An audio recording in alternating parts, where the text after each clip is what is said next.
tickle tickle waay yow tànnal tànnal waay tànnal tànnalee tickle tickle waay yow tànnal tànnal waay tànnal tànnalee tànnal tànnalee man def ma sa choice.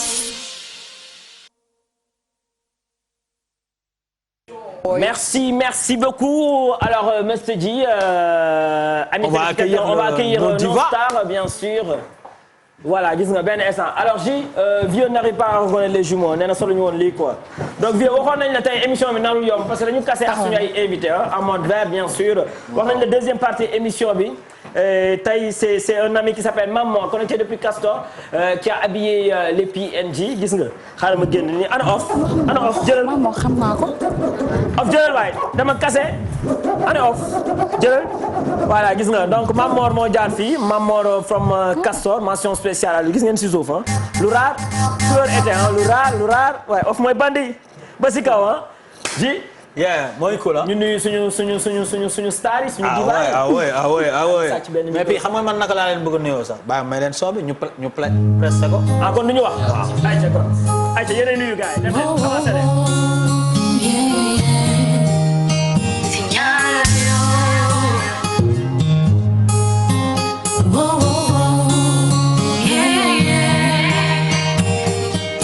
Je ferai de toi mon ami.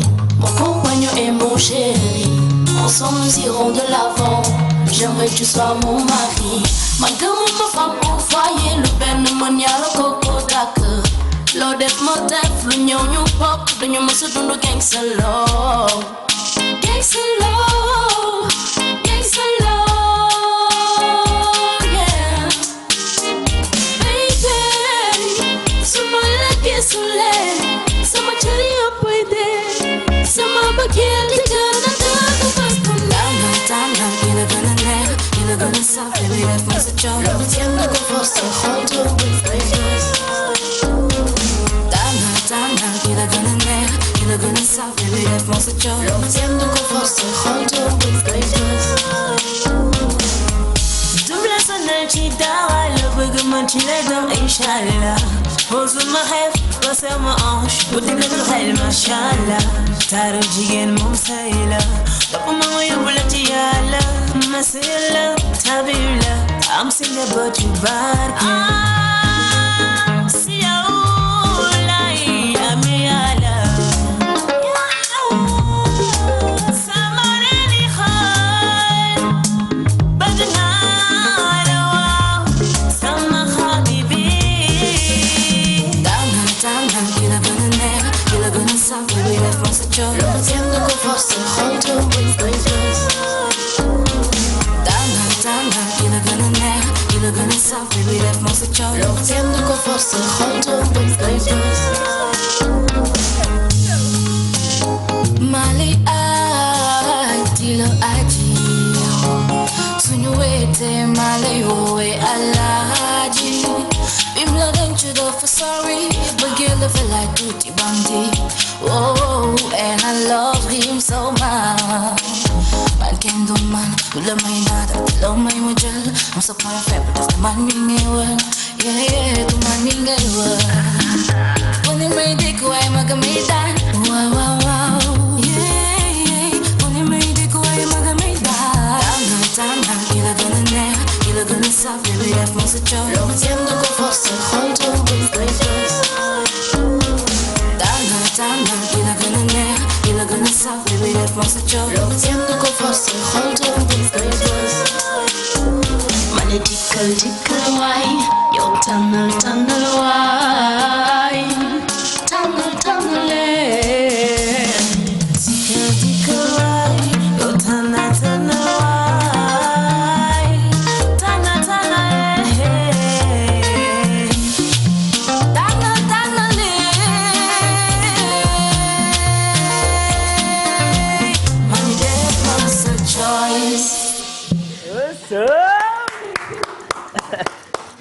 gars xam nga dañu arrêté concert yi dañu arrêté soirée mais j'espère que jamono ji seen salon yéen a ngi am concert yéen a ngi am soirée ah n'est-ce pas Dji tu es d'accord avec moi. tànn bi dina métti si man. ok alors dañu mel ni benn show lañ nekk benn événement. moo ngi cool wala moo ngi nice mais. dañu nar a accueillir one by one.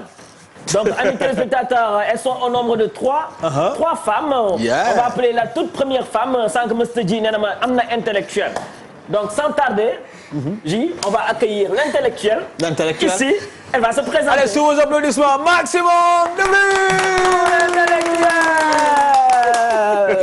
Tu as le micro. Bonsoir yow yaay ubbi baal bi tey. Bonsoir. soxna si naka nga def. maa ngi si jàmm. yéen a sañ se lii. waaw gis nga. macha allah ñoo ko waxandoo. ay seex la. ah ok. c'est normal. noo tudd. Kiné Kinouche. Kiné. ok déjà seen groupe bi nu mu tudd vous trois. Signar.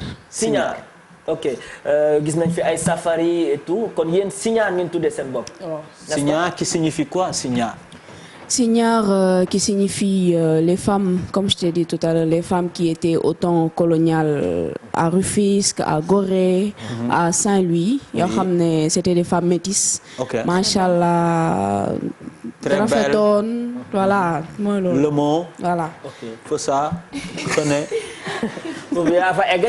ah le mot Fossa Xene yow yaa fa egg de. ok donc Kiné la diva les Signar bien sûr du groupe Signar au nombre de 3. Toi tu es l'intellectuel. N'est-ce pas? Alors la deuxième va s'approcher. J, on va accueillir qui selon toi? Ben après intellectuel bi nañu jël femme au foyer. Femme au foyer. waaw ayca femme au foyer est demandée sur scène. Sous vos applaudissements. merci. ayca femme au foyer déjà yow da nga commencé am ay candidats. man moom lan laa koy njëkk laaj lan mooy femme au foyer d'abord femme au foyer. Voilà, man déjà, ma femme au foyer, la femme qui est vraiment soumise, et on ñaan nga yàlla takk jigéen boo xam da lay déggal. Voilà soo ne ko bàyyil mu bàyyi. soo ne ko toogal mu toog. balaa nga wàcc ñëw liggéey fekk mu defalee ba mu baax. nga toog mu dar la ni dar man dara. toppatoo la. dama koy soxla yaa ngi dégg. yooyu loolu doo ko soxla. bu baax nga da nga ko fi bàyyi dem xooli la. waaw ay intellectuel. ok non mais si parce que c'est important dafa am ñu ñuy seetaan bëri nañ ay góor yoo xamante ne ay célibataire lañ am na ñoo xam ne am nañ jabar am nañ waa am 2 3 ba 4 femmes. ku si mel ni suñu réalisateur bi jamono ji mais dama bëgg ngeen séduire ko tey intellectuel bi dinañ ko jox micro bi. mën nga wax ak célibataire bi moom garaawul am na ñaar na muñ ba si kanam. non ji bàyyi ko mu dundee yaakaar. non mais gars yi ñeneen ñi nga xamante ne amoo jàppaguñ sax si lu leer. waaw moom na ko ñaxante foofu tuuti. waaw ok alors vieux réalisation vieux. waa ji ne na nga xaar nga am xel. ji ne na nga am xel nga baal ma. ok waaw wax naa ko pour célibataire yi waaw. ok donc ñu woo la troisième elle va se présenter. kaana bi la ñuy woo léegi bande bi. ki ne la ñu am ak kan. Anita. Acha la troisième approchez allez-y. allez cum. bande lu muy ndurul. voilà. kaana day soxor waay. kaana day sadik. Aïcha. elle va se présenter. allez la troisième. waaw salaamaaleykum. man la ñaani Signar G. distance. may bandi bi. yow yaay kan.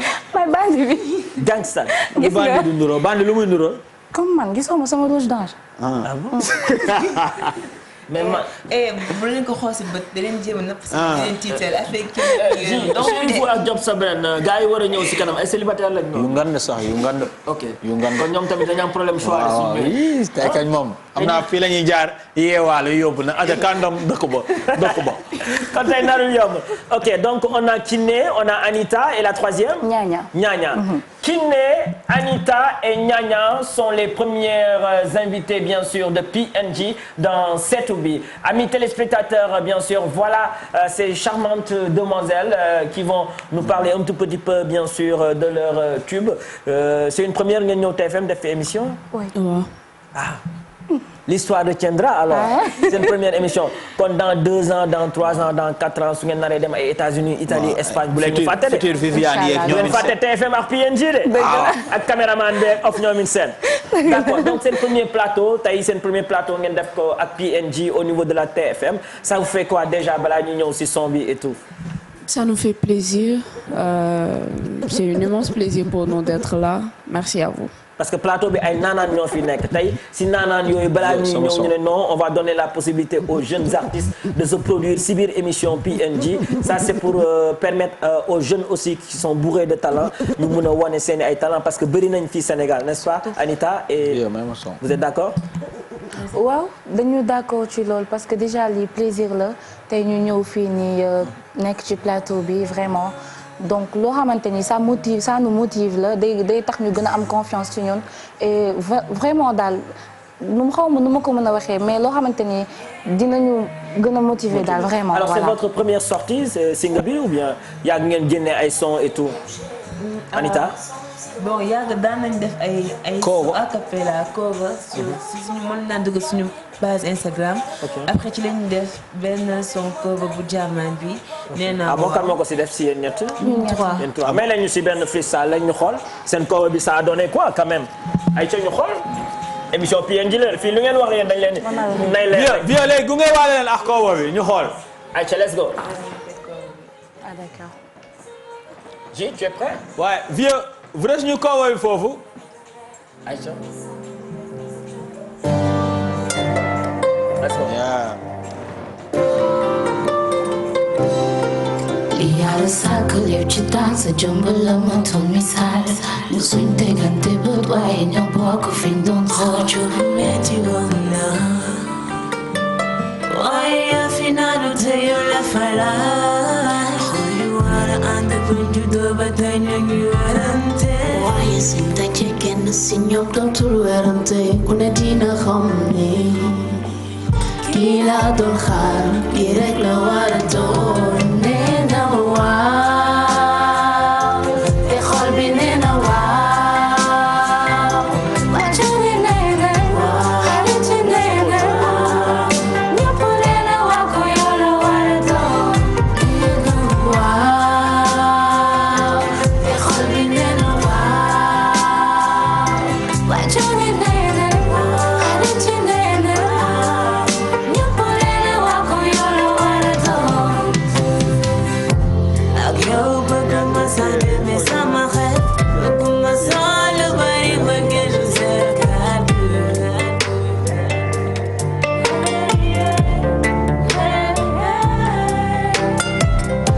man nangu ma sàkku yàgg sama xel ci yow même su dee dëgg ma la koy ñàkk weddi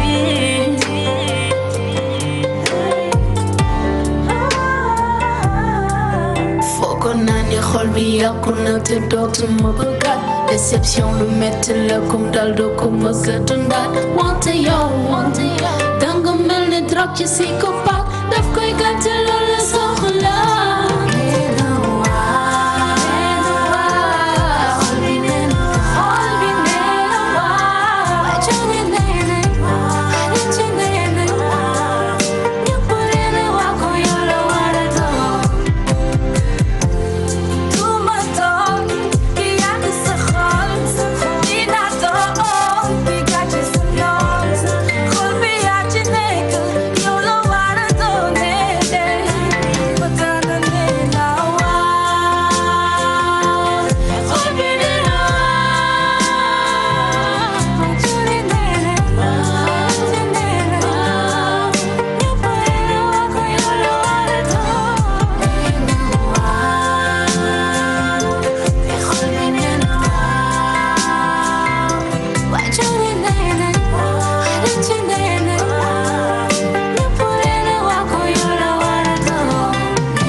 man de nee naa waaw nee naa waaw. ji wax nga waaw ah. nee naa waaw man nee naa waaw alors Ami alors off lan nga wax vieux lan nga wax mes amis qui nous regardent nos frères nos sœurs nos mamans nos papas lan ngeen wax ces jeunes filles le téléphone est là hein.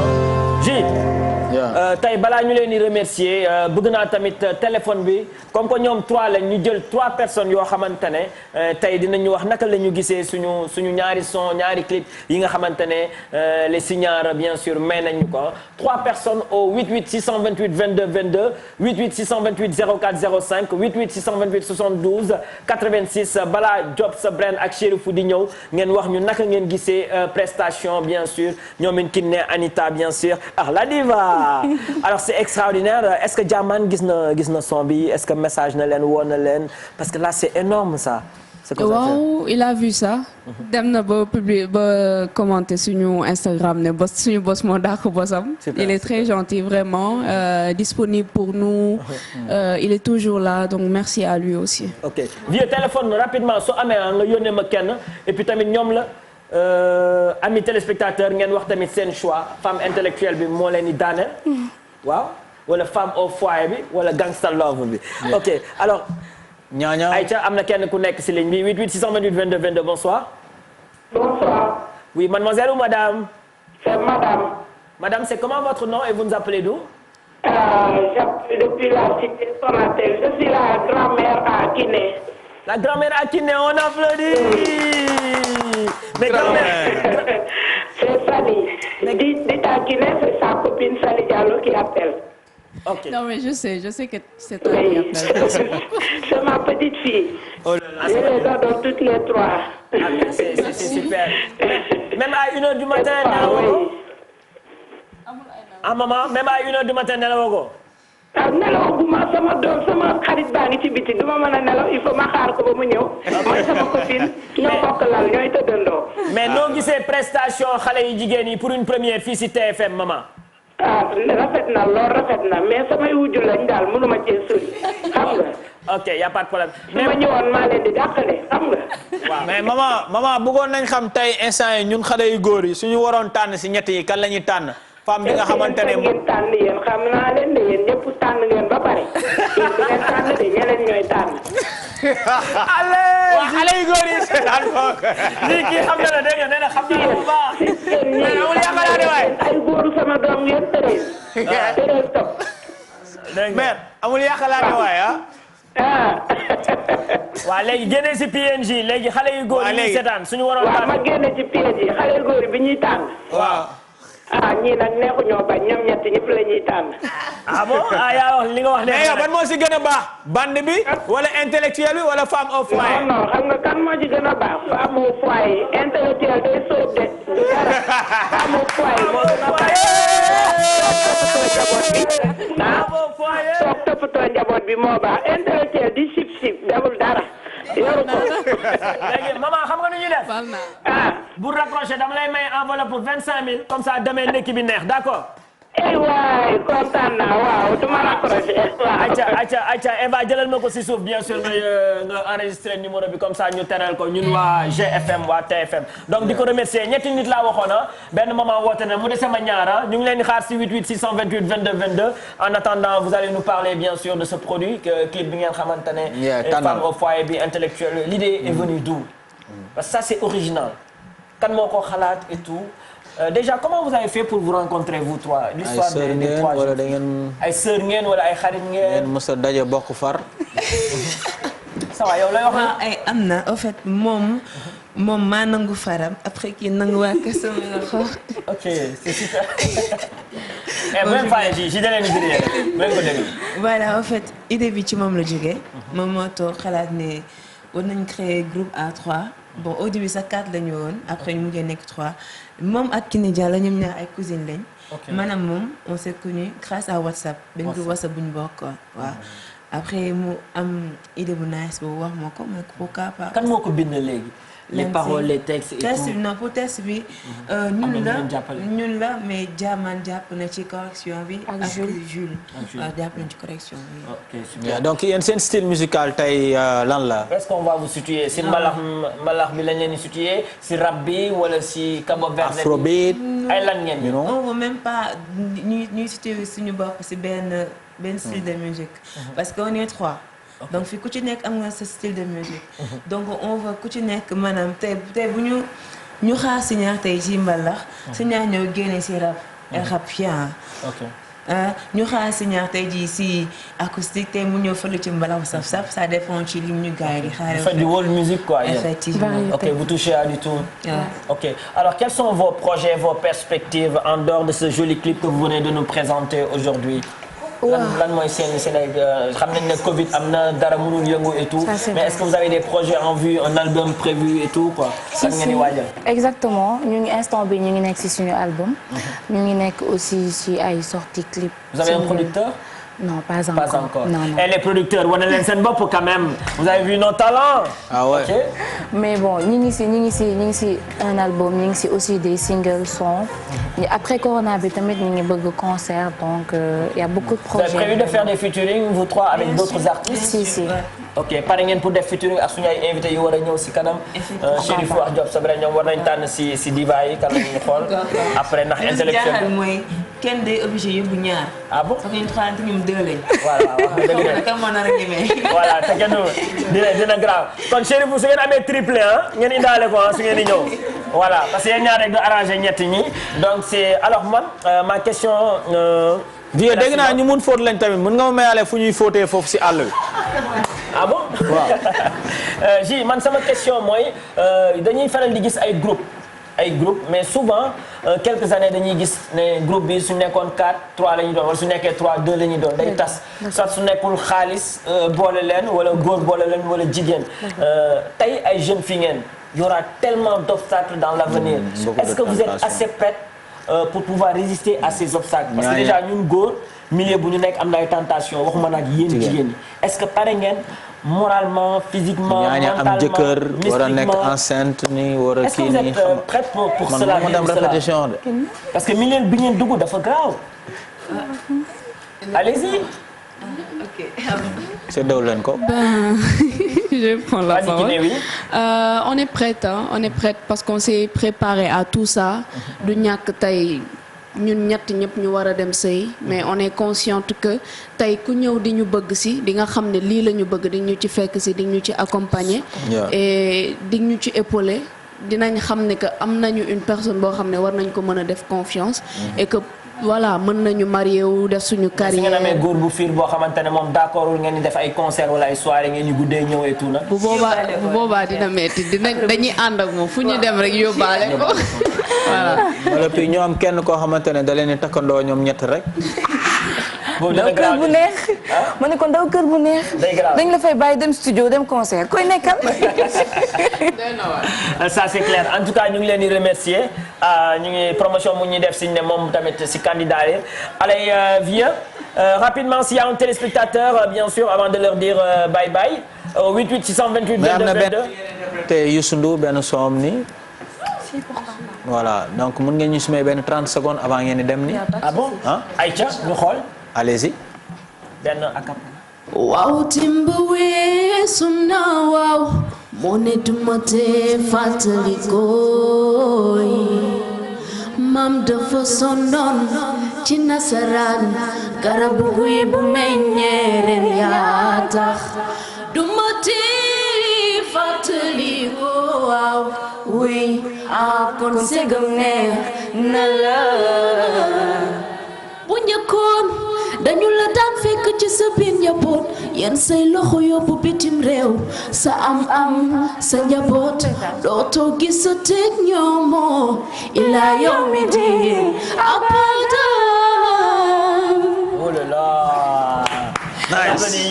Monsieur Youssou Ndour, si vous êtes en train de nous regarder. Youssou Ndour day battre. Voilà, ñi say doom yu jigéen lañu bien sûr. Ndiaga Ndour, si vous êtes en train de nous regarder.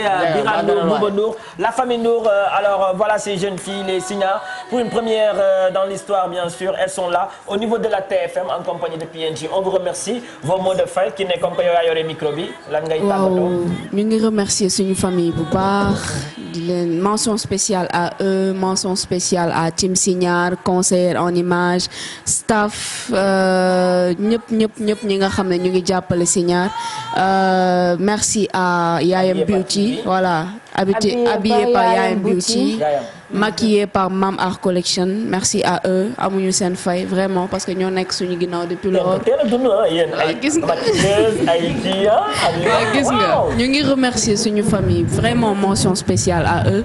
mënuñu leen fay buñ fi naree nekk di lim ku nekk dañuy juum donc merci à tous ceux qui sont derrière Signar merci. Anita xale Dream. Elle travaille aussi au Dream hein? Oui. Déjà ñu leen di remercier ci invitation parce que bu leen neexoon da ngeen naa waa ñu tajuñu fenn kenn xamu leen duñu leen invité mais genre defal leen ko fait ñu ngi leen di remercier ci invitation bi di remercier tamit gars yi toog di ñu seetaan à travers TFM. Signar bi leen di jaajëfal. Ak nos mamans qui dorment pas. Oui gis nga suñu maam yi sax ci biir. Voilà ñun ñëpp ñu leen di jaajëfal. di nuyu famille bi di leen jaajëfal. voilà jaajëfal anglais bi la. super oui vas-y. waaw comme ni ñu ko waxee rek déjà ñu ngi nuyu suñu yaay yi. di nuyu suñu papa yi. en tout cas suñu waa kër ñëpp ñu ngi leen di nuyu di leen jaajëfal bu baax parce que tamit tey ñoom ñu nekk suñu ginnaaw ñoom ñoo ñu jàppale tey ci lépp lu ñu dugg rek ñoom ñoo ñu si taxaw. di remercier team Signar. team conseil en image comme ni ko Kiné waxee team communication team projet ñëpp bàyyiwuñu kenn suñu limee jum di leen remercier yéen aussi ci invitation bi. waaw. Est-ce qu'on peut avoir un numéro pour vous joindre pour promoteur yi et tout numéro boo xamante ne suñu bëggee am le groupe Signar et tout il y a pas mal d'animateurs aussi qui sont en train de nous regarder bëgg nañ leen jël ci seen ay plateau comme ça affaire bi gën a yaatu Pape Cheikh mu ngi seetaan Abba mu ngi seetaan tamit et tout et tant d'autres animateurs dans d'autres stations de télé. waaw ku ñu bëgg mën nga ñu jot ci 77 308 82 49. 308 82 49 Khady. Ok donc c'est super merci Anita. suñu page Instagram c'est Signar avec 2 I 2 A. comme ñoo xaw a compliqué tout moo tax def 2 I 2 A. Facebook aussi même chose. YouTube aussi même chose. Vous avez un manager? TikTok. Pas encore. Si. Quelqu'un qui vous manage? Oui. Ok qui signe contrat et tout. Super. Alors Gilles, tu peux t'approcher, on fait un selfie avant que les filles ne partent. Ah bah ouais, ça c'est clair. Et puis, quand on s'est accueillir le groupe Cherefo et Job Sabren, après on va dire micro nga accueillir quoi, d'accord? Gilles, come on man, come on please. On va faire un selfie. Question de faire suñu souvenir parce que ngeen amee ay milliards nag bu leen di fàtte de. Aïcha. Eh bien, jëlal selfie bi, off, jëlal li yow. Attention. C'est là. Merci. Ok. Allez, Anita, tu vas accueillir bien sûr nos deux amis. Ok. Amis téléspectateurs, on va regarder le clip. Vas-y, Aïcha, may leen ko. Neen amis téléspectateurs, on va regarder ce joli clip. Waaw, amis téléspectateurs. maa ngi nii. clip bu xale yi xees ci jamono waa Job Sabren. Merci beaucoup. Bëggeel nu mu neexee. Allez, merci beaucoup. Merci. C'est parti, vieux. Tchèy. Tchèy. Tchèy. All right. Chérif and Job Sabren live and direct. Yeah, yaa ngi am PNG TFM 7B. Gars yi lu ñu ah. Yeah. Ok. Si tey concert lañ nekk amul ay wax ju bëri. Waaw. Aja show la sama gars yi ñoo leen ñu show. Ana waa Signar yi suñu sister yi. Ok. Kaa leen ñu show. Aïcha di Chérif and Job Sabren. Aïcha di Naweli. Aïcha. Naweli. Naweli. Si mi leen toggee di sax su leen neexee. nañ ko neexal fi nañ ko neexal lee waaw macha allah. Léegi ñett ñaa ngi nii plateau bi musul am plateau boo xam ne dañuy jël daal di voilà ayca les gars déjà maa ngi leen di nuyu kontaan naa. fay nañ la kay de. nuyu sama téléspectateur. Dope ayca. déjà naka ngeen gisee waa Signar tey da ngeen doon nekkoon si régie bi avant que ngeen di egg si fii si studio yi. yee macha allah Signar moom même bu dul tey yàgg nañ leen suivre ñu nekk ay sisters yoo xam ne ñu ngi def job bu high bu nice donc li ñuy wax rek mooy. bokk nañ ci ñi nga xam ne jox nañu yaakaar ci musique sénégalaise bi donc gis nañ relève bu doy waar xam nañ ne Sénégal lu muy gën di dem musique bi dina am ay pieds yu ko téye te ñoom ci la ñu bokk ñu ngi leen di encourager. di leen ñaanal di wax liggéey bi nice na for real gën a daas rek amul bàyyi ay alors rapidement léegi yow Cherifou wala Job sa beneen kan la si war a doon parce que am na ñuy siraan ñoo xam ne ñoo ngi naan waa kan moo si Cherifou kan moo si beneen Cherifou mooy borom la say gars yi gis ngeen Cherifou mooy borom ñooñi ok léegi Cherifou sànq dégg nga bande bi dégg nga femme au foyer waaw dégg nga intellectuel bi léegi yow Cherifou yow lan mooy sa jabar sa guu yow si ñett yi sama jabar ci guu waaw mais xam nga ñii ñëpp a baax. sama jabar kenn la ci ñoom. waaw non attends xam maa yow ñoo bokk groupe gaynde. ok doo ñaareel te ma ni tapet laa te ñii duñu wujjee. bàyyi ma raa ci yow rek. non mais yow léegi yow léegi ban nga tànn laa ban nga tànn bu nekk kër maa ngi ci ñoom ñëpp. non ba léegi wax nga ko gars yéen maa ngi ci yéen. man am naa Eva mais xoolal xaaral ma wax la ka lay tànn.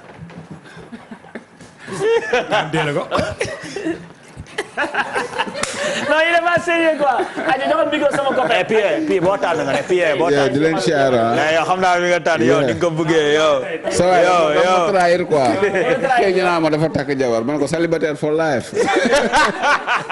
mais di leen siyaar di rafetlu plateau di siyaar si say wax ñu jàpp musique nekkul lu yomb quoi xam nga jàpp leen xam nga lu nekk di ngeen ko ci gis mais yoon bi dafa sori quoi mais na neex. mais man ñëpp laa bëgg a tànn de kii sëy si tey kii suba kii gannaaw suba. super. gars yi ñoo ko dégg noonu ku nekk ak sa choix. lu bandi di ndirool. gis nga. ayca. donc am na benn. yaa moom bandi bi su la jàppee moom xam naa moom gisoo naa. lii baatin la. benn copain animateur la au niveau de la Sen TV Momo nee na moom intellectuel bi lay tànn su ko naree def te ñaareel la koy def donc Momo bu Sen TV mu ngi seetaan mention spéciale à toi.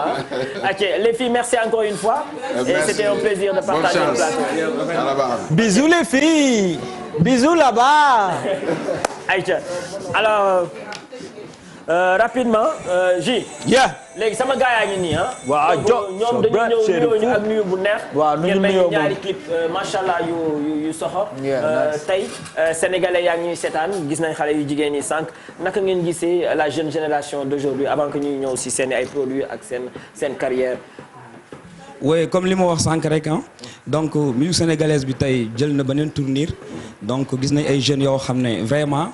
dalal nañ xelu ñëpp quoi te li grand père doon wax quoi donc équipe nationale bu naree baax da nga koy xool ci équipe nawetaan yi tu vois donc tey boo demee ci underground bi di nga fi gis ay talent yoo xam ne da ngay xam ne ñuy tomorrow dinañ def dara quoi franchement musique bi yóbbu nañ ko ci mélodie yóbbu nañ ko ci harmonie dina mën a voyager fu nekk quoi foo xam ne tey mun naa ne musique sénégalaise bi amu fa woon accès ay benn ñoo ko fa doon yóbbu mais li ma gis nii dal na xel quoi. ok alors on connaît vos noms Cherifou Job sa brand mais est-ce que da ngeen comme Daara J family nu ñu xamee ñoom ci Alaaji Manou ki Fada Freddy ki Ndongo la tudd ñu am benn groupe tudd Daara J family yéen on connaît vos noms est-ce que vous avez un nom de groupe bien sûr en dehors de Cherifou et Job sa brand. comme ni nga ko waxee rek parce que ñun Cherifou Job sa brand benn projet loo xam ne ba mu ñëwee dafa ñëw uniquement pour innover ay affaires yu bari ñëwuñ pour changer musique mais dañoo ñëw pour proposer. puisque moom carrière solo la doon def may doon def carrière solo. ok ku nekk dafa am carrière am. ñoo am ñaari univers yoo xam ne c'est différent. des fois bu wooyee des fois mu def ay touches yenn affaires yi. ñu ne pourquoi pas duñ def benn projet parce que le mot projet la Sénégalais yu bëri comprendre parce que da ngay gis Nas ak Damien Mal dañ koy def. Method Man ak Mef dañ koy def. des fois bu ñu sentir def album mais puisque def nañ ko mi ngi dox. comprendre am na ñoo xam ne soxlawuñ Cherifou instant bi soxlawuñ Job sa brand combinaison bi leen soxla. ñu ngi ci wéy boobu noonu. parce que le mot groupe des fois day tëj gars yi quoi parce que suba Cherifou mën na ko sentir génnee benn son. peut-être ñu groupe ba tas na fekk. amuñu idéologie de bala moo tax ñu ne Cherifou et Job sa brand fekk mi ngi dox mi ngi naas.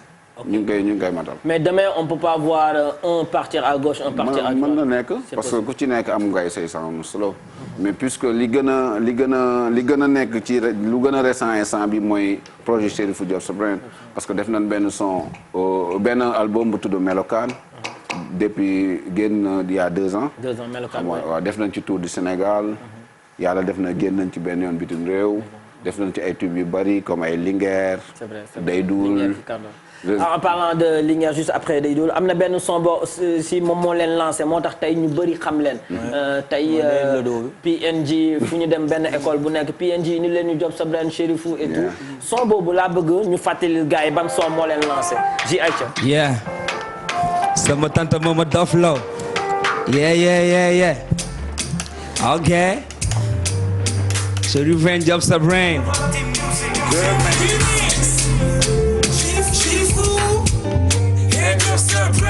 mais bàyyi nu mu demee nii la moo la dal. sama tanta moom moo dof loo may ma nii ma badi mu yóbbu ko ci sëñ bi tapi fantalo ma def ni yoo la joxoñ ma dagg tey ji nga yóbbu ma ci sëñ bi day dul yambaala tux ba dof day dul sangara lay foowe yambaala tux ba dof day dul sangara lay foowe yaa ngi muqi tux nga ba futi yaa ngi mel ni bukki sa xel mi di dëkkee tukki yow baal yàq de fer yow baa cong ne loo may jaaye sangi ne dëkkee di ma sànni xeer bul dox say bët nang say wanti sebe jiñ ko kati fanta say dof suñu kaw lox suñu kaw ma koñ bi yëpp miis ko comme si comme ça gis naa muy gas di suul day jënd bukki ginaar bu ñuul moo koy def noppi kuul yow ngay xëwër di duul yaa gën a xam ki ma doon lu ma tuux lu ma naan du ma génn gaam benn yoon yaa gën a xam li ma doon te yaa ma dax a def sama tanta moom ma dof loo may ma nii ma badi mu yóbbu ko ci sëñ bi tati fantalo ma def ni yoo la joxoñ ma dagg tey ji nga yóbbu ma ci sëñ bi day dul yambaale tux ba dof day dul sangara lay foowe day dul yambaale tux ba dof day dul sangara lay foowe amatoo job yaa ngi toog mënatoo job yaa ngi tux lu ñu teg nga jël jaay tas nga kër baay bi diñ ci jóg man taluma ko mu jambu suma main jaxasoo ne poto andatuma suma sago tanti fanta mama tayle effet paranoïa ma ne lii lan la nga xool kii bañ ko xool kee jiñ ko xoolaatal li nga mel sama tuux sama mandi dafa jarul sa xaalis fii laa koy labatal bu la mettee fogal sa walis wine yamba bu ko jiin tanta bu kenn yow la sama tanta moom ma dof loo may ma nii ma badi mu yóbbu ko ci sëñ bi tati fantalo ma def ni yoo la joxoñ ma dagg tey ji nga yóbbu ma ci sëñ bi day dul yambaale tux ba dof day dul sangara lay foowe day dul yambaale tux ba dof day dul sangara lay foowe Rock the music. Yeah.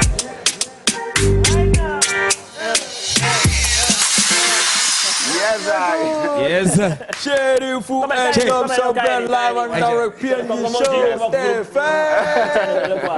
show. Célibataire yi à côté, marié yi nii. Voilà. Gars yi marié yi nag ñoo gën a nekk en forme que célibataire yi wax leen rek. am yi cool fii. couple A mu ngi nii. xam nañu mu demee.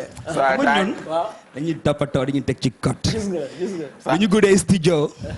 wala ñu guddee tale ci émission bi bu ñëwee fekk bagage yi taw. non def ci ko coko dañuy jàdd restaurant. waaw jël benn hamburger yóbbaale wala benn méga. lekk katu méga yi. gaan bi xam naa ko méga ay posteram la ñuy affiché foofu. te bii moom su paree émission moom am na kenn ku koy xaar moom. gis nga bii noonu. di ko siyaar bi donc c'est une manière à nous les PNJ delloo leen xel bien sûr bàyyiwaat leen encore une fois ngeen xalaat ni son bi kat. moom moo taxoon ma xam Job sa brand moom moo taxoon ma xam Chérifou avant que ngeen di gis featuring bi ak Wally Balago Seck son bi bokk na si son bi nga xamante ne xale yu ndaw yi da ngay romb si mbedd bi sax ñu koy woyaat et tout ça fait un tabac ce son là. oui sound la boo xam ne vraiment daf ñu marqué trop ci suñu carrière donc période bi ñu koy def mi ngi doon métti. amoon na benn artiste ko génne ngeen ci ko quoi. oui benn artiste nigérien moo ko defoon. Davido waaw. voilà donc man ak gan sound bu ñu dalee ci benn resto bu ñu nekkoon. c'était la première fois ma déglu affaire bi. mais bit bi moo ma njëkk a gaañ geng ma ne waaw. damn li nu mu demee nii. nante aussi naaw quoi ñu daje. donc feeling yi nañ ko yëgandoo affaire bi. ñu dem studio bi ñu demee Joe. bon ñuy wër affaire bi quoi xamuñu ko def na instant boobu ñu koy war ba am ko ci net bi di ko déglu vraiment amuñu woon envie cover ko franchement mais dafa ñëw naturellement fekk instant boobu ñu ngi doon discuter ci benn projet bu ñu war a teg pour mu introduire suñu album yi comme ni mu la ko waxee sànq voilà donc après ñu am beat bi bon ñu ne est-ce que duñu cover affaire bi mais ñu ne naka lañ koy cover mooy deal bi parce que am na lu fi nekk loo xam ne got may nañu ko bu ñu def cover bu ñu ko def comme tout le monde ni ñu koy defee nañ dëpp gaam bi dëpp jab yeeg daaj yeeg yëpp nañ ko changé. ñoo si seen ay réalité ak suñu voilà donc mais nañ téye refrain bi ñu xam ne lii remix la quoi nañu nangu loolu. yaa ngi sa bopp bi fii. gis nga bii noonu après bon thème bi lañ njëkk a dëpp parce que moom loofu la doon teg ñu ñëw indi benn thème bu social boo xam ne Sénégal dañ koy dund réalité la fii quoi famille yu bëri tey tas na ci doomu diw du gën sama doom doomu diw du raw sama doom et tout sàngara la tux ba doof yamba la tux ba doof kenn xamul genre histoire yooyu ñu ne nañ ko indiwaat pour éveiller un peu population bi ñoo xam ne nit da nga war a jël ses responsabilités surtout boo nekkee ndaw nga xam ne life bu ngi sa kanam pareel pour sa life nga téye ko amee bu dugg ci dara loo xam ne da lay déraper loo quoi. tux baaxul naan sàngara baaxul. yooyu message là vous avez véhiculé cela aussi. voilà donc idée wu sound bi loolu la woon te bi mu génnee aussi gis nañ ne fi ñu bëggoon mu yegg na fa. bëri woon na ay polémique au début mais géré nañ ko parce que xam nañ ne message bi ci biir dafa porté. voilà donc après. l'expression day dul amoon na ñu mu déranger quand même. non bëri na ay kilifa yu bëri ah. ay kilifa yu bëri seetaan télé wala ngay déglu son gis ay rapport ñu naan day dul. xam nga waaw comme commencement bi am na ñu mu déranger woon mais tegoon nañ ko ci kaw concept parce que storytelling dafa am ci musique ay bind boo xam ne histoire la parce que histoire ku jiñ sa tante ne moo ko dofloo sa yaay day duul mooy moo bu gën a ndaw bu fay génn parce que histoire de famille la yàlla def na histoire boobu noonu da ngay gis ay mère na lii moo taxoon sama sëy tas c'est comprendre ñu koy joxe exemple ba benn université gars yi def nañ ko fa jàngale nañ ko fa ci joxe exemple ci son bi ça fait plaisir te ba sénégalais yi ban ko comprendre accepté nañ ko ba borom son bi ba muy ñëw Sénégal dafa ne daf ma leen bëgg rencontrer ñu gis Davido dégg naa wàcce na leen si xaalis bu bëri non boobu entre guillemets la ji moo encaissé chèque bi ji moo ko encaissé moom gisante nañu mu ne déggul olof mais vibe bi neex na ko ba mu ñëwee Sénégal bi passé ñëw mujj def première partie ci leen ci ay coordonnées xam nga ça fait loolu plaisir la ci ñun benn Davido du ko ndaw su comprendre dégguma li ngeen di wax mais mélodie yi jaal laal na ma quoi c'est comme ça da ngeen war a yóbbu musique bi fu nekk voilà donc su loolu weesoo puis exclusivité bi nga xamante ne moo ngi def buzz plus de 2 millions et quelques de vues en espace de quelques semaines voilà donc ngeen def ko featuring ak Wally Balago Seck tuddee ko No Welly. Vous avez décroché le pronom parce qu'il fait partie des pionniers de la musique sénégalaise Wally Balago Seck. côté mbalax mënoo lim 3 te boole woo ko si. donc tey ngeen def ak moom featuring. déjà l'idée vient de vous ou bien l'idée vient de Wally. bon suñu idée la puisque Wally yàlla dafa def ñun d'abord dañu fil li muy def quoi. dañ ko respecté gaynde la.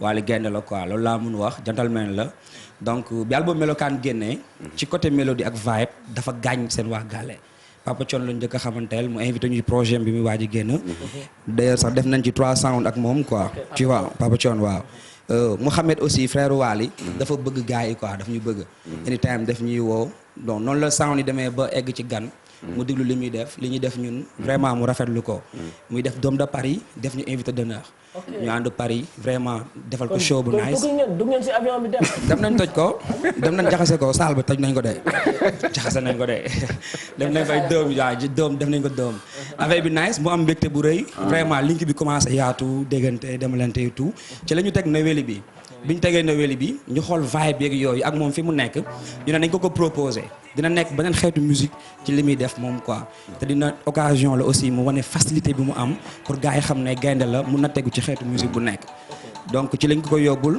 da ko déglu automatiquement mu ne damay peser ci guddi gi pour wax la ne sound bu dóob la xaarul dafa peser ci night bi teg 2 couplets yu diib sax nga xam ne bandi la te loolu yombul sound bu ngandee nii am na nante yoo koy yóbbu dañ koy téye de danaa la bàyyi fi quelque temps ñu liggéey dafa ñëw rek bokk quoi waaw comme ni ko waxee Wally nekk na nit koo xam ne dafa feel li gars yi di def quoi est-ce comprendre dafa bëgg Chérif ak Job sa brand ba wane na ko bi muy def concert bu gën a ngand Paris def ñu ay invité d'honneur yóbbu ñu dalal ñu ci hôtel xamaloo ça fait plaisir nga jël artiste yu mel nii bu ko keneen defoon ak keneen peut-être musique bi dina am fu mu yegg quoi te loolu ñu am ci reconnaissance bu baax moom ak Ndiaga Oro Youssou Zeka bu Sen TV tamit dox ci ay jéego yu am doole moom buñ ko ñëwee tegalee saan mu ne lii dama koy dugal li ngeen def daf ma dugg sam biir xool loolu yàlla moo koy def xam nga comme artistes yu nekk Sénégal yëpp ñun ak ñoom ñëpp am na ay link yu nice mais moom fil nañ li muy def quoi carrément man des fois damay dox su may déglu yenn affaires yi sax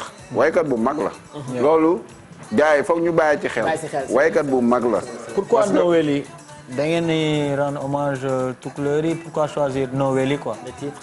yeah parce que Noël yi ñun dañoo yàgg dem ay concert ay Kolda.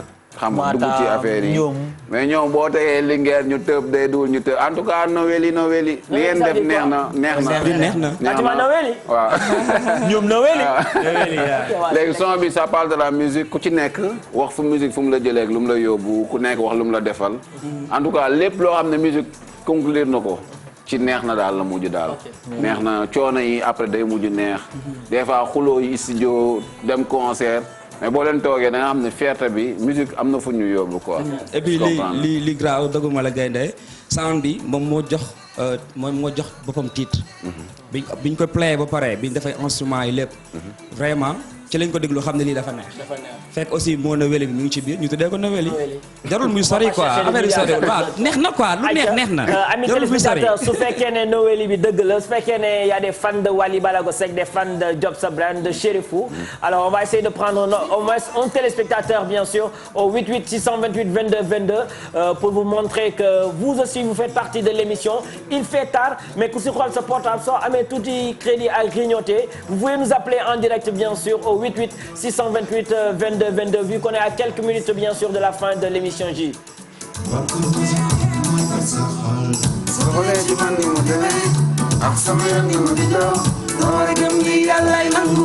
Yàllay dogal lu mu metti metti teral na ma nga teral bi ma ko delloo Job wayal mën naa ne Wally wayaloo Chérifou wayal mën naa ne man Wally ma way may fara maare Abdi Job bi dëggen baay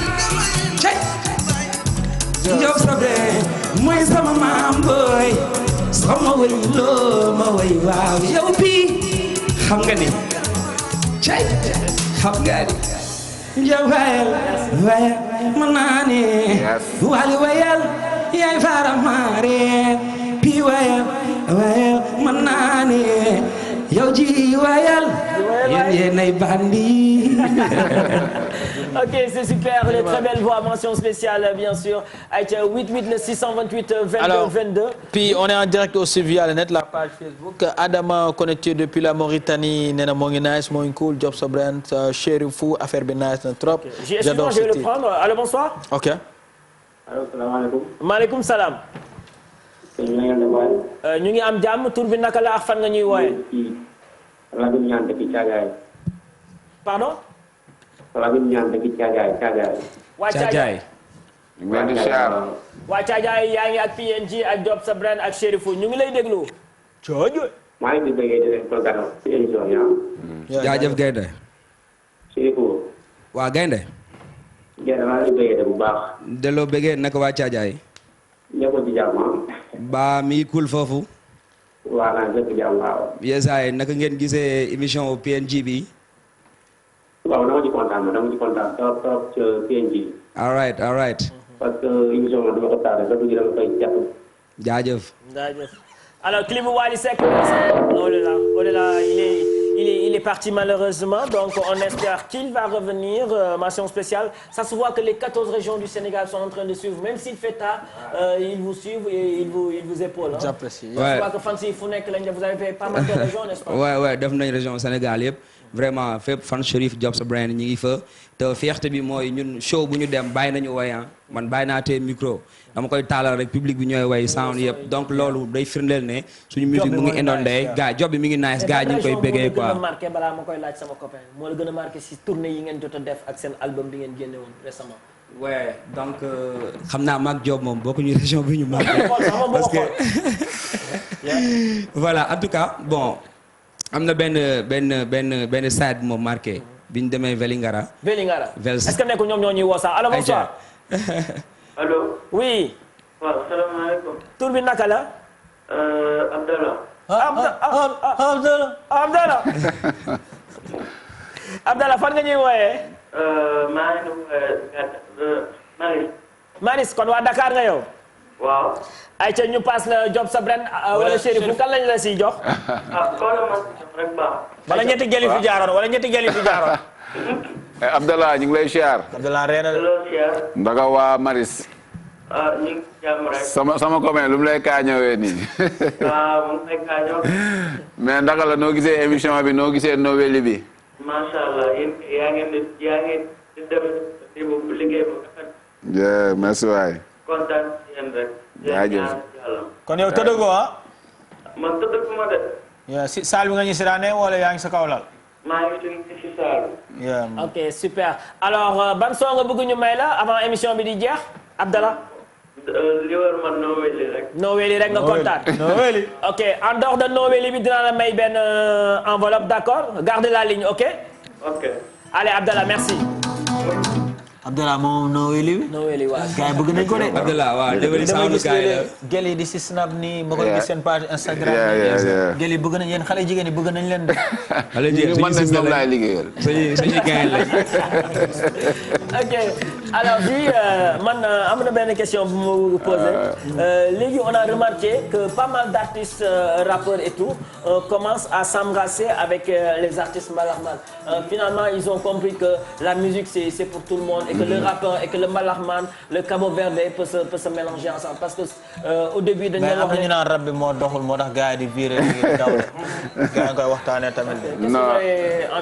non rap bi dox na parce que affaire musique ku nekk sa yëg-yëg la quoi je comprends am na koo xam ne ci rap lay sentir boppam am na koo xam ne ci leneen lay sentir boppam quoi. vous appelez quoi des rappeurs ou des mbalaxman lan la leen mën a woowe des artistes ouais ñun musique la ñuy def donc world music quoi lu ñu am film nga def ko dañ koy def tey yaa ngi gis ñu ñuy tegu ci afro mbalax suba mën nañ def mbalax 100% ginnaaw suba mën nga gis Cherif bi way nii mu rap ay couple yu xaat yu metti teg ko. Job sa brand di soul mën na nekk. léegi comme ni mu ko waxee Cherif Job sa brand nekk na ay artistes yoo xam ne peut-être mën nañoo dugg ci canal yu nekk quoi parce que suñu musique dafa amoon benn affaire woom dafa bloqué wu quoi. pour man musique Sénégal tardé boo xam ne warul am sax clan. gars yi war nañu def ay collaboration xam benn Cherif Job sa brand benn Signar Safari gars yi duggante quoi parce que ku ci nekk day mayante xaalis neenante public bi foog artistes yi ñemente defante ay featuring parce que loolu indi clash yi quoi en fait ñii naan non dañ def featuring ak artistes bon bu musique bi fii doxoon sax loolu xaj fi quoi tu comprends mënoo ñëw tëkkaleeg benn Davido wala benn Wizkid bi nga xam ne ni ñoom seen bopp am na sponsor wu ay milliards seen gannaaw comprendre ñun balaa ñoo def benn son wala benn clip da ngay dox da nga koy xos non ñu autoproduction la ñuy def Cherif Job sa brand seen album. ñu ne ci benn label Rockty Music. fa la jey laa génne am na Papa Laay mi ngi waaj a ñëw yaay booy. ñu waaw am na 4 artistes. tey su ñu ne woon match mbalaxmaan rappeur fooy football. ci rappeur yi laay football. léegi na seulement bi dem football ci mbalax baat bi. on va essayer de voir le dernier téléspectateur qui va clôturer l'émission. ñu xool kan moo nar a tëj tey suñu émission si 88 628 22 22 c'est toujours possible ah. vieux nee na may na ma benn téléspectateur. waa Facebook nee na boole leen ñu si xaalis bi boog toog nañ ba heure bi. Mami Chou ñu ngi lay big up ah. Mami Chou, Fatima Wali, Badara Madar, mention spéciale à lui, PND Family, Tim Roubé, mention spéciale aussi à vous. Boumou Saint-Louis, joyeux anniversaire. gis ngeen suñu barigo yi. gis ngeen benn femme muy sori masque ñu ñaari loxo yi ñu ne noonu nuyoo dafa xewi. Stop Covid-19 qu'est-ce que ça vous a fait vous les artistes. tey yéen fi nekk mais artistes yi ñuy seetaan bëri nañ. tey dama bëgg ngeen wax au nom de tous les artistes. est-ce que tey yéen artistes yi Covid bi laal na leen bu baax a baax. waaye Covid bi laalu ñu nàng sax gaynde laal nañu bu baax a baax parce que kuy wodd làmmiñ bu noppee day rafle mais c'est-à-dire benn mbas la boo xam ne dañ koy nangu en tant que ay nit dañ koy nangu en tant que ay nit yu gëm ne suñu borom am na te lu am moom moo ko dogal voilà donc il y a plus de concert, il y a plus de soirée. Ouais, dara amatul mi ngi metti carrément te gars yi ba bon. Mais vous vivez comment tey benn artiste boo xamante ne si concert yi tey moo tax. mu doon fay location am par exemple. tey am naa 5 concerts concert bu nekk 500000. loolu moo mu doon téye mais tey concert amatul. soirée amatul par samedi laa doon jouer chaque samedi. dimanche ma yow jox sama yaay jox sama pap loolu lépp amatul. pendant 6 mois les gars. li ngeen dencoon war na jeex. ñu ngi koy dund comme ni mu ko waxee keroog damay déglu Souleymane Faye. du ko big up de passage nekk père bu mu respecté mais keroog dama triste quoi parce que bu demee ba Souleymane Faye taxaw ne affaire bi métti na ñun xoom lan lañ war a def parce que ñooñu def nañ ay tour du monde. mais nombre de vues comme par exemple ay 2 millions de vues si son bi ngeen def nii ak Wally yooyu day fay de. yooyu ñoo ñuy xelp c'est-à-dire foofu laa bëggoon ñëw situation bi ñu ngi koy dund difficilement. parce que suñu cachet yi rek ñun bi ñu toogee vraiment subvention bi état jox xaajaat bi muy ñu ko fay. bul xam ñaata date la ñu annulé. moi 126000 ngeen laal. ouais 27000. 127 comme xam nga. 127 bàyyi cachet yi. non da koy teg. leeral mu leer xaalis 127 000 la voilà xam nga li grave mooy. yaa ñuy seetaan El Hadj Keita yaa may seetaan keneen ak keneen yaa may seetaan. artistes yëpp a ngi jooy nante yëpp ko wax ak ku waxul yëpp ñu ngi jooy c'est-à-dire artistes yëpp ku ci nekk am nga ay dates yu ngand yoo xam dañ ko Covid bi dafa tax ñu annulé ko. Chérif Diop sa brain amoon nañ deux dates Paris mois d'août bi ñu ngi woon Colorado États-Unis donc waroon nañ def aussi waroon nañ dem Côte d'Ivoire ci FIMOA bu waa Asalfo bu Magic System ñu ne waroon représenter Sénégal ak yeneen artistes yoo xam ne bokkoon nañ ci yow ay ngan di cachet la woon comme xam nga bi ñu toogee waroon nañu càmbar xool gars yi vraiment bon lan la ñuy am quoi ci seen cachet bu gën a ndaw au moins ñu laalal ñu xaw ñu ceebal tuuti quoi bu du woon nombre de vues yi gars dañuy galérer day gën a métti ak yenn nombre de vues day fay non day fay waaw nombre de vues day fay comme par exemple 2 millions de vues ñaata la loolu 2 millions dinaa la ko vocal ok c'est important waaw comme ni mu ko waxee rek comme keroog père ba mu taxawee ci télé bi wax na lu important quoi mais bu ñu gisee président bu fa gars yi wax seen intérêt personnel parce que musique du artiste yi ne ci kanam la am na musiciens yi di suy comprendre affaire bi mi ngi metti parce que léegi 7 mois dugg si yuuxu dina jub fi nga ko fekkewul gars yi nañu xool nan lañu transporteurs yi yeneen yi nan lañ def ba libérer la ñuy liggéey musique liggéey la dañuy fay courant ndox di fay suñu location concert yi dañ ko war a commencer gars yi sol masque wala lan président bi lan mooy solution bi dans l'immédiat solution bi nan woo artiste acteurs yi ñoo leen ko nan gars yi concert ñu sol masque xool kuy dugg ñu defal la sel comme ni ko gars yi defee parce que mënuñoo toog di xaar loo xam ne kay lay jeex sauf artiste est-ce que comprendre sauf artiste te bon dama ne artiste dañ leen a ñàkkal fayda parce que est-ce que xam na ni loolu liggéey la moom la Youssou Ndour moom la tabaxee fii comprendre suba ñun noonu lan bëgg a am léegi nag li nga xam ne liggéey la na nga ko jéem a farataal def ci ful la su comprendre Chérif ak Diop sa brel bu ñu jooyee sax dañoo ñàkk fayda parce que am na ñu gën a mag ñi fi nekk te ñu ngi souffrir su comprendre ñu ngi sant yàlla mais nañ jàppale ñu ne ci gannaaw du ñu jooy parce que biñ ñu joxee li ñuy jox mu bëri mu néew am na fu ñu ko dugal fa am farata defuñu ko ci suñu bopp parce que dañu dëkk ci secteur boo xam ne boo demee ci ginnaaw am ñoo xam ne tey ci ndox bi nalawuñu démb barki démb nalawuñu am ñoo famille yoo xam ne dañuy xëy doog a régler lu ñu dépensé ñooñu dañ leen di xalaat ci Covid bi ñooñu ñi gën a war a jooy ci lañ bokk ñun en tant que artiste bi ñu jëlee suñu munin defuñu ko ci suñu bopp xool nañ fi ñu ko war a mën a def fa am farata foo xam ne tey bu ñu taxawoon nekk ay milliardaires ñooñu du leen bàyyi ginnaaw ñu dem def ko fa toog xaar noonu lañ ko dundee quoi vu qu'on est à quelques minutes de la fin fin de l'émission bëggoon nañ waxtaan bi gën a yaatu mais objectif bi moo nekkoon jaay single bi jaay clip bi wan ko gars yi parce que dañ ko doon seetaan ci réseaux sociaux yi mais tey ci émission PNJ macha allah ngeen accepté tamit suñu invitation yéen di leen bëggee ci kër yi ngeen bokk yàgg ngeen jàpp ci liggéey Cherifou Diop sa brain comprendre Noël di ci big up Wally Seck def na ci lépp lu mu mën énergie def na ci lépp di ko bëggee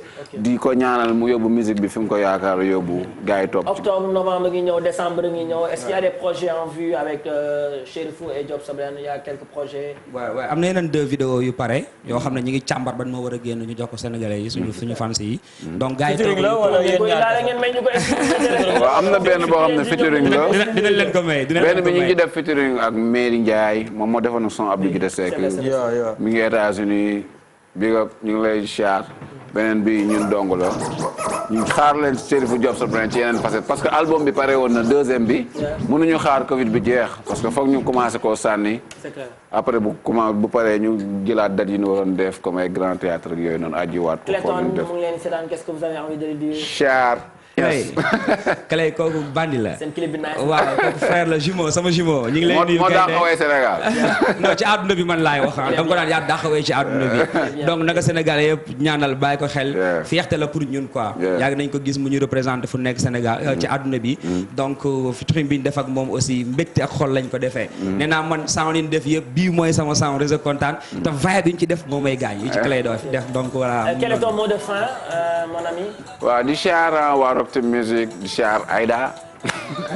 Aïda mooy la diva waaw moom mu ñu accompagne artiste la. Saint-Louis la jógee bientôt di nga gis affaire yi. team bu nekk Rock Team Music Papa Laye Kër gi Family Yaay Boy. Mr Yaas di char Cherifou. Est-ce qu'il y a un numéro auquel on pourra vous joindre vous ou deux. parce que gars yi seetaan tamit bëri nañ. waaw 77 xaaral ma jëlaale ko parce que yoruma seen numéro. 708. 04 82. 04 82. waaw même clip bu Wally mun naa si def benn snap yónnee leen ko foofu. waaw. ok 708 04. 82. waaw. ok boo ko dugalee nañu ko yónnee incha allah. ton mot de fin. waaw right avant tout di leen bëggee. PNJ yàgg ngeen jàpp ci liggéey bi depuis suñu first single vraiment dañ ko doon dégg ci Fosco yi ci soirée yi ngeen def et tout def nañ aussi ay plateau ak yéen donc loolu coloré la quoi ñu c'est la famille di rafetlu liggéeyu waa Signa suñu sisters yi yéen a ngi job bu nice macha allah donc na yàlla sàmm di bigam suñu fans yëpp ah damay nuyu waa ñàgg Lac Rose xam nga sama dëkk juddu voilà waaw Big Rose waaw yéen sa bi noonu sama saay di lak ay ñoom ay arc-en-ciel waaw donc foofu sama dëkk juddu la di nuyu waa Sangalkam di nuyu waa Daaru Cubb sama yaay mère Diallo mère bu baax nee na du nelaw tey di seetaan PNJ ndax Cherifou ak Diop sa brain yaay ñu ngi lay nuyu di dem Touba di nuyu sama mère waa Daaru Xudoos Daaru Minam ñëpp nuyu Sénégal yëpp Cherifou Diop sa brain fépp fa fan sa nekk ñu ngi leen di béggee TFM. mais Cherifou Diop sa brain dañu leen présenté benn copain boo xamante ne tey dafa def lu rafet. xam nga ñun ñuy animé. ñun PNJ la gars yi di gis yéen artistes la gars yi di gis mais si suuf am na benn réalisateur bu fi nekk koo xamante ne tey su fi nekk woon émission bi du xam moom mooy bës bouton yi naan bii gauche bii droite et tout moom mooy réaliser émission bi tey kooku dafa def lu rafet ne kooku laay teral si seen émission ñu ngi koy wooyee bàcc cak-cak donc mu indi ay pizza yu bëri may ko ma ne ko bàcc lii pour artistes yi la wala non pour seen réalisateur la tey moo tax tey ñu leen di seetaan donc dama koy woo rek mu photo ak artistes yi si plateau bi di ko remercier parce que dafa def geste bu nice mënoon na ne non artistes yi lay teral mais tey réalisateur bi ak caméraman yi nga xamante ne ginnaaw duñ ko fooyee ñoom laa koy indi def nga lu nice batch macha allah da nga indaale sax artistes yi pizza lii rafet na de jaajëf gaynde jaajëf waay jël micro bi nga nuyu ñu rapidement asalaamaaleykum yes di remercier plateau bu nice ma tege ko nii balaa Diop sa brain moom dafa gaaw si pizza moom donc oui vas-y di nuyu ñëpp di nuyu plateau bi di nuyu sama copain J. Gentle boy. di nuyu Pierre di nuyu gars yi naanaan ya. nice na son bi nice ok.